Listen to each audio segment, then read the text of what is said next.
By mid-1944, the Allied advance across Western Europe had run into a terrifying mechanical wall, the German Panther tank. With its sloped frontal armor and a high-velocity 75mm gun, the Panther was a predator that outclassed almost every Allied tank on the battlefield. American Sherman crews watched in horror as their standard 75mm shells bounced harmlessly off the Panther's glacis plate like tennis balls. To knock out a Panther, Allied tankers often had to flank the beast at extreme risk or rely on overwhelming artillery strikes. The problem was a matter of physics. The standard armor-piercing rounds of the time used a solid steel slug that would shatter or ricochet when hitting the Panther's advanced face-hardened steel armor. For months, the Allies were effectively fighting with their hands tied behind their backs, losing tanks at a devastating rate. While the U.S. had developed the 76mm gun, it still struggled against the Panther's heaviest sections. Allied high command knew that if they couldn't find a way to punch through that front plate, the liberation of Europe would grind to a bloody halt in the hedgerows of France. Deep within the laboratories of the Watertown Arsenal and the Aberdeen Proving Ground, engineers were working on a secret project. It was a projectile unlike anything seen in mass production, a shell designed not just to hit armor, but to melt through it using a specialized tungsten carbide core. They called it HVAP, or high-velocity armor piercing. It was smaller, faster, and denser than any standard round, but because tungsten was one of the rarest and most expensive materials on Earth, the production was limited. This was the silver-banded shell, a weapon of last resort that was about to change the math of tank warfare. The HVAP round was easily identified by the distinct silver band painted around its projectile. It worked on a sub-caliber principle where a lightweight aluminum carrier discarded its outer shell to launch a heavy tungsten core at speeds exceeding 3,400 feet per second. When this core hit the face of a Panther, it did not shatter. Instead, it concentrated all its kinetic energy into a tiny point, literally punching a hole through the thickest German steel as if it were soft butter. It was the first time an American tank could face a Panther head-on and win. However, there was a massive catch. Tungsten was a strategic material in critically short supply, needed for everything from machine tool bits to light bulb filaments. Because it was so rare, the U.S. Army could only manufacture a few thousand rounds per month compared to millions of standard shells. General Eisenhower and the Ordnance Department had to make a difficult decision. They could not issue this ammunition to every tank. Instead, the silver-banded shells were hand-delivered to tank commanders with the strictest orders in military history. Each Sherman tank was typically issued only 2 to 5 rounds of HVAP ammunition. These shells were kept in a separate rack, often under lock and key, or guarded by the tank commander himself. The crews were given a terrifying ultimatum. You are forbidden from using these on soft targets, trucks, or even older Panzer IV tanks.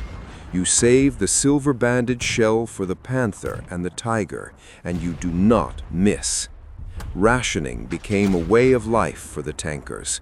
They lived with the knowledge that they had exactly 3 chances to kill a monster, and if they wasted those shots, they were as good as dead.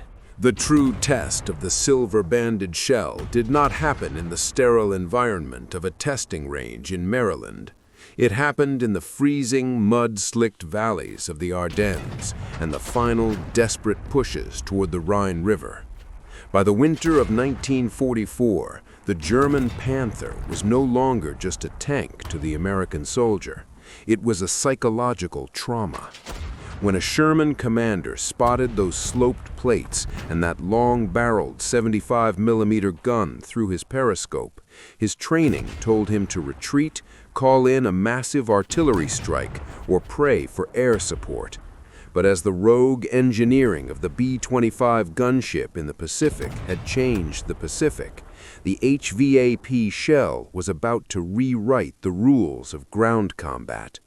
For the first time, an American gunner reached into his rack and bypassed the standard steel slugs. His fingers closed around the cold, heavy casing of the silver-banded shell. He knew he only had 3 left.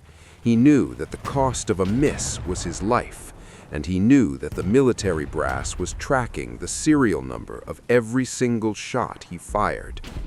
The engagement began with the sound that tankers had learned to dread, the high-pitched metallic crack of a Panther firing from a hidden, camouflaged position in the tree line. A lead Sherman in the American column erupted in a geyser of orange flame, its turret tossed aside like a discarded toy. The following tank, commanded by a veteran sergeant who had been hoarding his silver-banded rounds like gold for months, swung his 76mm turret toward the source of the flash, a Panther hull down nearly 1,000 yards away. At that staggering distance, a standard armor-piercing shell would have hit the Panther's front and simply shattered into fragments, leaving nothing but a scorch mark. But the commander barked a single word over the intercom: hypershot. The loader slammed the tungsten-cored round into the breech with a heavy clack. The gunner didn't aim for the side or the thin rear. He did the unthinkable. He aimed directly at the center of the Panther's chest. When the trigger was pulled, the HVAP didn't lob through the air like a normal shell. It screamed. Because the tungsten core was wrapped in a lightweight aluminum carrier, it traveled at a flat, laser-straight trajectory that ignored the usual calculations for gravity and wind. It crossed the 1,000-yard gap in less than a second. When the tungsten needle slammed into the Panther's glacis plate at over 3,400 feet per second, physics took over where luck had failed. The face-hardened German steel didn't just crack, it behaved like liquid. The core punched a clean, small hole through the thickest armor in the German arsenal, carrying with it a spall cone of white-hot molten metal that ricocheted inside the German tank. It detonated the fuel lines and the ammunition lockers instantly.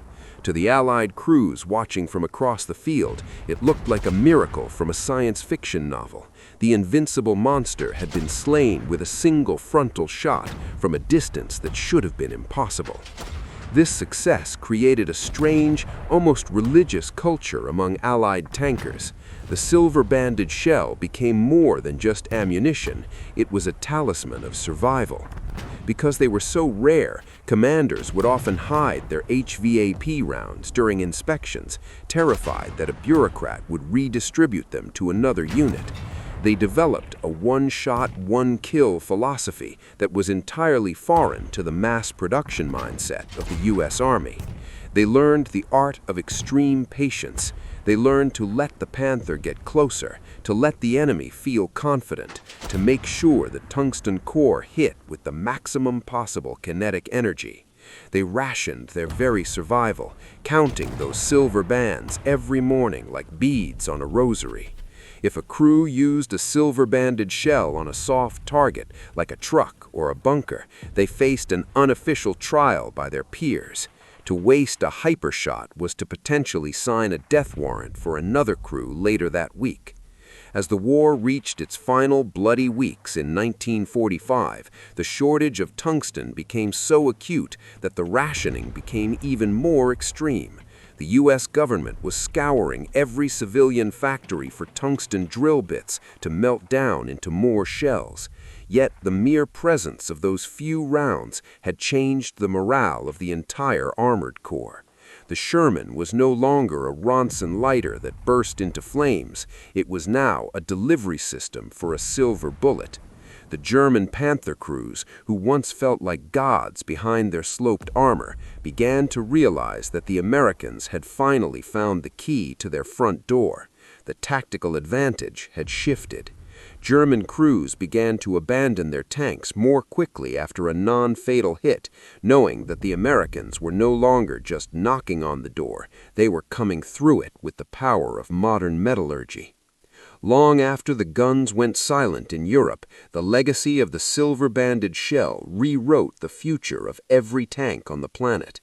The illegal innovation of the B-25 gunship in the Pacific found its ground war equivalent in the HVAP round. It proved a fundamental truth.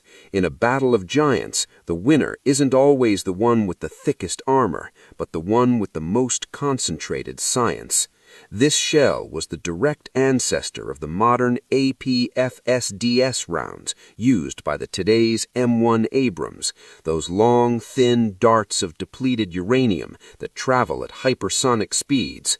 The silver-banded shell didn't just win a few skirmishes in the snow of the Ardennes. It ended the era of heavy armor dominance. It proved to every World War II lover that the greatest stories aren't just about the massive machines, but about the secret rationed technologies that finally brought the giants of the Reich to their knees. It was the shell that proved no matter how thick the iron, there is always a way through if you are willing to innovate.